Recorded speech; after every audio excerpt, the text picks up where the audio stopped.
Muchas gracias por la presentación y por el señor. Ya estoy en edad, de verdad. Todo va, así que hasta todo va bien. Hoy es viernes, Venus, todo lo femenino. Mañana la luna entra en Escorpio, va todo bien. Bien, lo que voy a tratar de exponer hoy es algunos lineamientos, algunas reflexiones sobre una figura bastante importante dentro de la denominada historia medieval inglesa, de la historia anglosajona, que es Ethelberto de Kent, que es quizás el forjador de toda la estructura administrativa que nosotros entendemos de la historia de Inglaterra. La siguiente. Entonces, yo me voy a parar, si me permiten. Pretendemos entonces reflexionar sobre la figura de Ethelberto de Kent y para eso analizaremos 4 elementos: su vinculación con los francos y los reinos cercanos, es decir, los reinos que pertenecen al territorio inglés, la conversión al cristianismo y la acuñación de monedas y la conformación del primer código jurídico. Sin embargo, antes de comenzar, tendríamos que ver 3 conceptos que son el de Inglaterra anglosajona, el concepto de anglosajón y el concepto de etarquía. Cuando nosotros hablamos de Inglaterra anglosajona, nos referimos a el periodo histórico comprendido entre la caída del mundo romano, el Imperio Romano, y la llegada de Guillermo el Conquistador en 1066.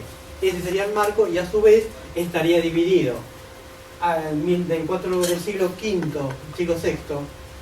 V, bien digo, hasta el siglo IX, el 890, con la llegada de Alfredo el Grande, y de la llegada de Alfredo el Grande a el mundo normando, ya que en este periodo nosotros vamos a encontrar alternación entre la casa de Dinamarca y la casa anglosajona. El segundo elemento es indicar, que este concepto del mundo anglosajón tiene que ver con una migración previa que se hace en los siglos II y III de lo que sería la actual Alemania o la actual Francia, que van a emigrar a todo este territorio inglés entre los siglos III y IV, lo cual van a llevar al siglo V-VI a la conformación de estos pequeños reinos, no serían reinos, pero vamos a llamarlo de esta manera, denominada etarquía, que son Northumbria, Mercia, Wessex, East Anglia, Essex, Kent, Sussex. El resto, Wales, Gales, lo que es la parte de Escocia o la parte de Hibernia o Irlanda, tienen otra historia en particular. Una de las características, esto es un comentario al margen, una de las características que tiene la historiografía inglesa en el sentido de Inglaterra, no anglosajona, es que generalmente se estudia la historia de Gales, la historia de Escocia, la historia de Irlanda específicamente porque además los idiomas, el idioma por supuesto, el anglosajón, el escoto o el gaélico en el caso de Gales o el irlandés antiguo requieren un mayor trabajo y una mayor independencia, hay una independencia de su formación territorial. Entonces, yo me voy a centrar simplemente en el mundo anglosajón y en particular la figura de Ethelberto. Para eso hemos analizado las fuentes que nosotros tenemos para trabajar, que son las historias de Gregorio de Tours, que son las contemporáneas, lo mismo que el registro de Gregorio Magno, del Papa Gregorio Magno, y posteriormente, esas son las 2 fuentes que nosotros tenemos que son inmediatas. Sin embargo, la historia eclesiástica, la vida de Gregorio, la historia de los britanos y la crónica anglosajona son fuentes posteriores, son 200, 300 años posteriores, pero que nos dan algunas líneas que coinciden con en algunos casos, algunas geografías y en otros casos algunas leyendas o tradiciones sobre la figura de Ken. ¿Qué es lo que vamos a analizar entonces sobre Ken? Aquí, el nacimiento, el reinado, la conversión y la muerte.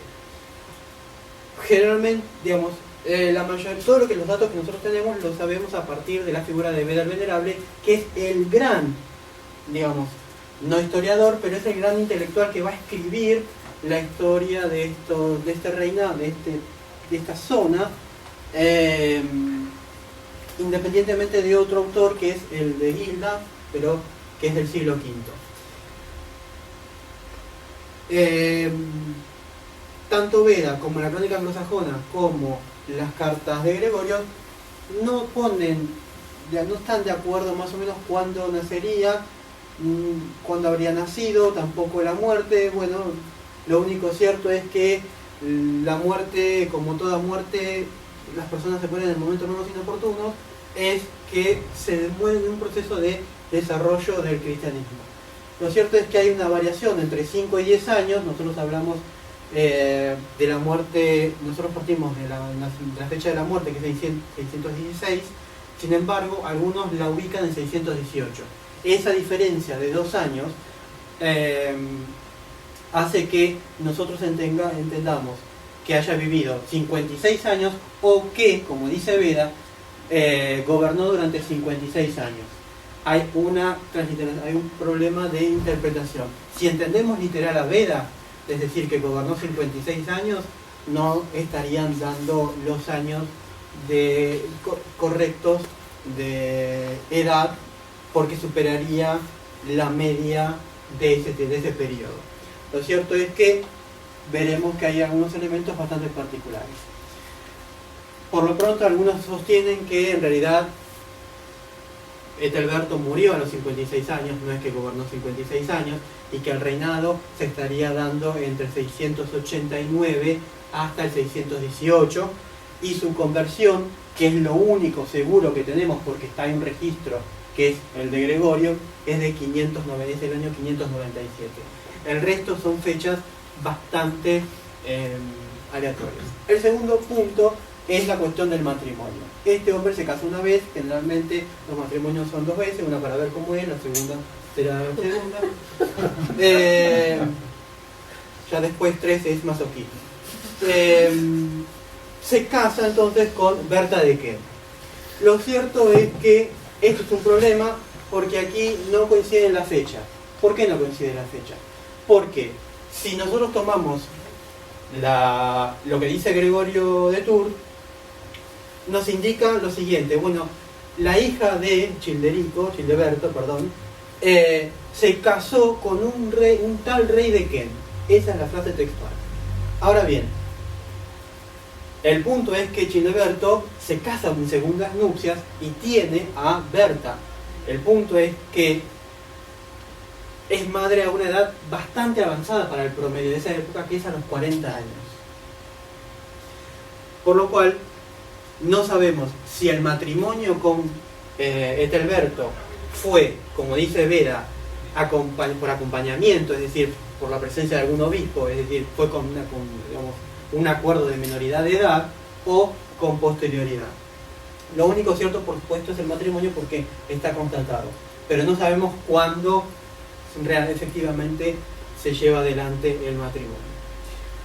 Ahora bien, estos son algunos elementos, son, digamos, reflexiones que en realidad hay que empezar a trabajarlos un poco más, al menos en español, en inglés también hay más dudas que certezas. Cuando el primero de los elementos para ver la figura de por qué es importante este rey es a través de 4 situaciones: la vinculación entre el mundo merovingio y los reinos circundantes. Bueno, a través de 4 elementos: alianzas matrimoniales, que esto lo vamos a escuchar y que prácticamente en todos lados; los pactos de no agresión; los acuerdos comerciales y los intercambios, que no necesariamente son intercambios comerciales, pueden ser intercambios de lujos o simplemente intercambios que tengan que ver con los pactos.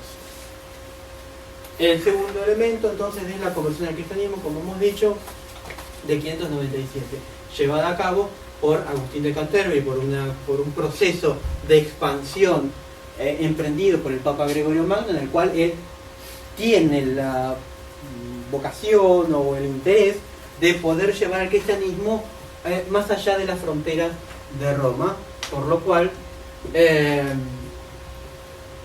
uno de los elementos es la llegada a este territorio que había sido dejado de lado ya en el siglo IV con Patricio, pero eso es otra cosa.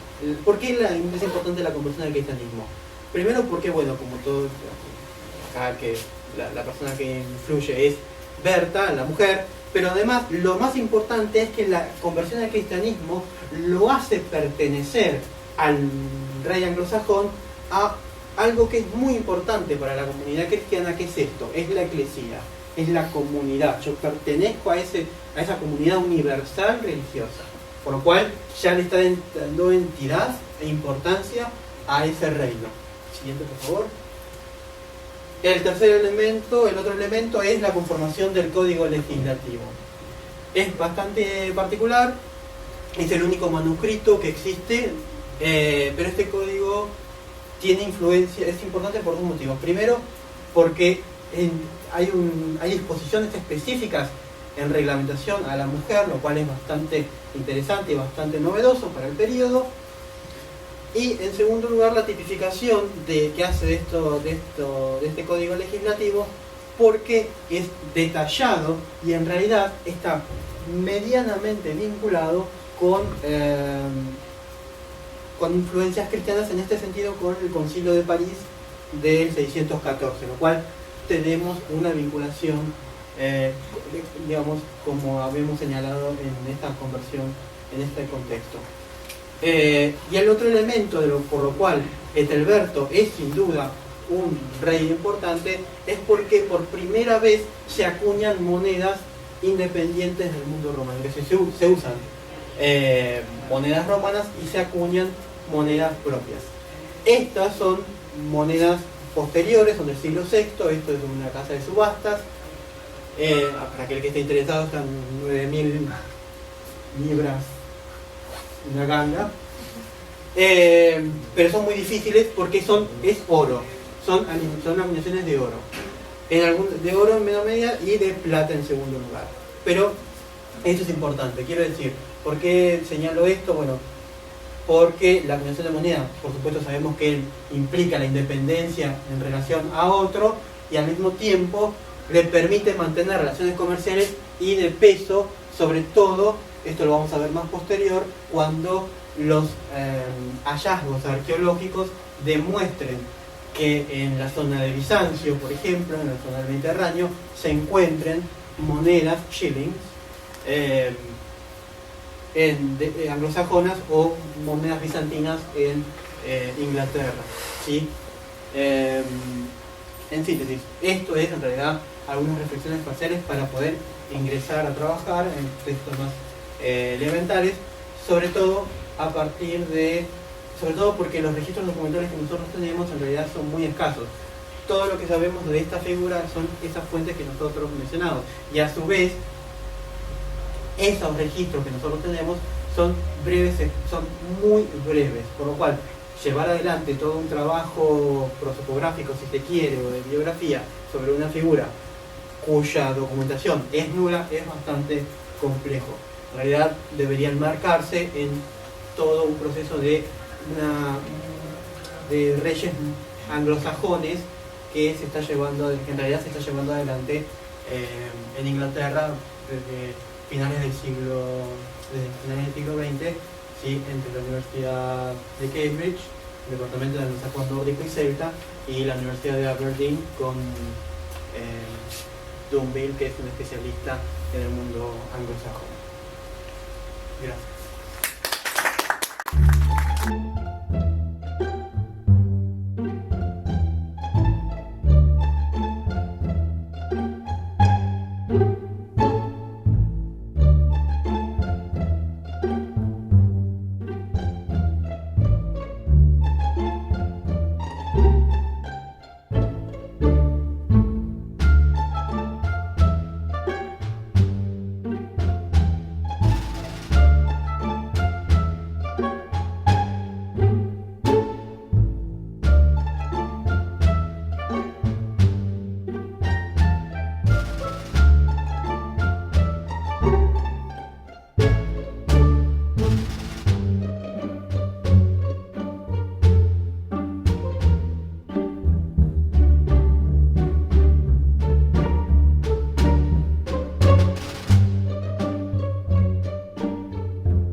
se puede usar